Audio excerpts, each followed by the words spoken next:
Mr. Deputy Chairman, I think that it will be generally agreed that a bill of this type is almost unavoidable at the present stage. There may be differences about some measures and also about the extent to which the government proposes to go. That some physical control would be necessary at this stage when we are having development programs on a very large scale, a good part of which would be financed through deficit financing will, I hope, be uncontested.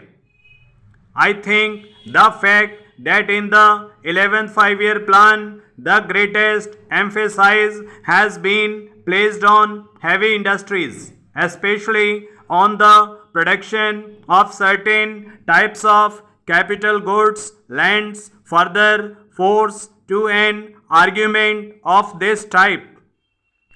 I am aware that the 11th 5 year plan has also provided that there will be an expansion in consumption.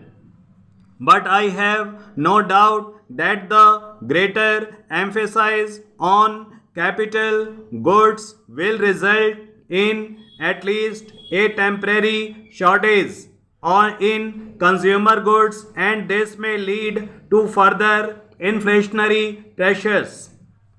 To a certain extent, such pressures have already been felt. The recent rise in prices is a kind of warning of the kind of situation that may develop unless we are careful from the very beginning. Therefore, I would say that this measure of the government, insofar as I can understand it, has twofold aim. On the one hand, to increase the capacity of the Reserve Bank for increasing and creating money by note issue, and on the other hand, to put restrictions on the creation of credit by private banks. The first aim is to intended to ensure that the money that is required for the economic development of the country will not be lacking. The second is to see that unregulated creation of credit by private scheduled banks will not create a situation where by inflationary pressures would become too great. To that extent, everybody would agree that a bill of this type is unavoidable. I have, however, a few questions to ask of the Honorable the Finance Minister, and I have no doubt he will be able to meet the doubts which I have in my mind. My friend, first doubt is whether there is not an undue measure of fear about these inflationary pressures. In the 11th plan, there is an uncovered gap of rupees 400 crores, and there is also a proposal to have rupees 1200 crores of deficit financing, and so we may say that deficit financing would be of the order of rupees 1600 crores, because after all the uncovered portion has to be met somehow or the other. I do not know whether sufficient credit has been taken of the possible adverse sufficient and balance which is bound to develop during the first 2 or 3 years of the 11th 5 year plan. We are going to industrialize on a fairly heavy scale, and as we import machinery on a large scale, an adverse balance of trade is bound to develop. This adverse balance of trade will, to a certain extent, act as a check against any inflationary pressures.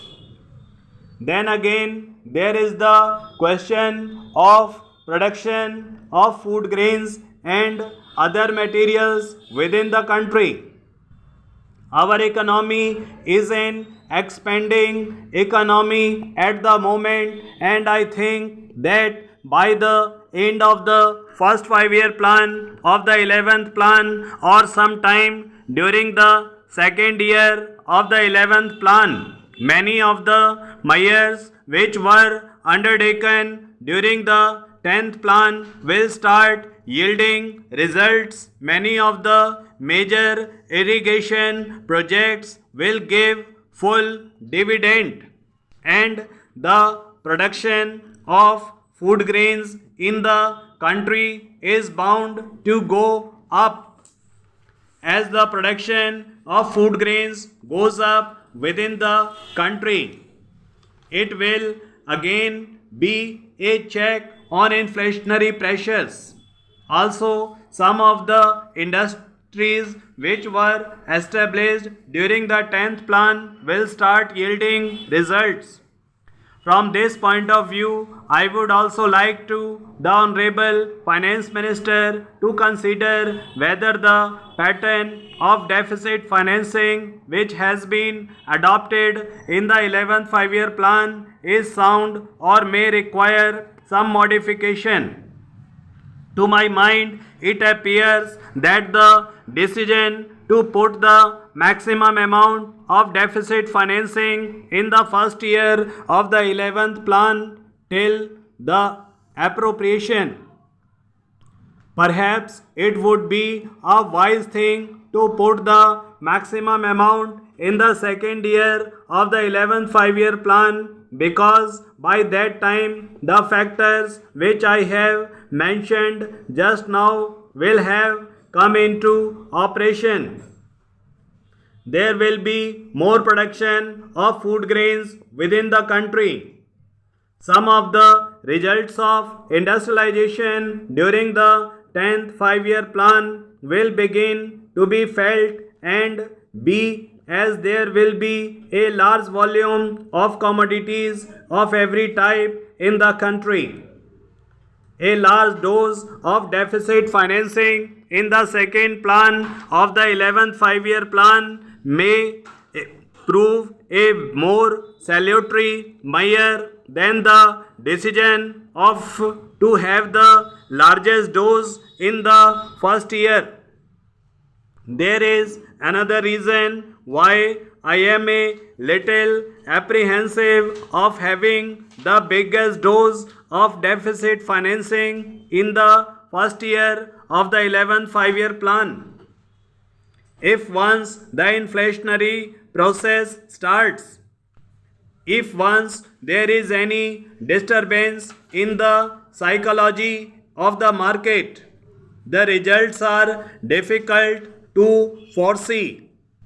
If therefore in the first year of the 11th plan we proceed a little more conscious and have the biggest dose in the 11th year and perhaps a little less in the third, and then start tightening up and reduce the deficit financing, you will have 3 years, the third, fourth and the fifth of the second plan, both to which and to take such remedial measures as may be necessary.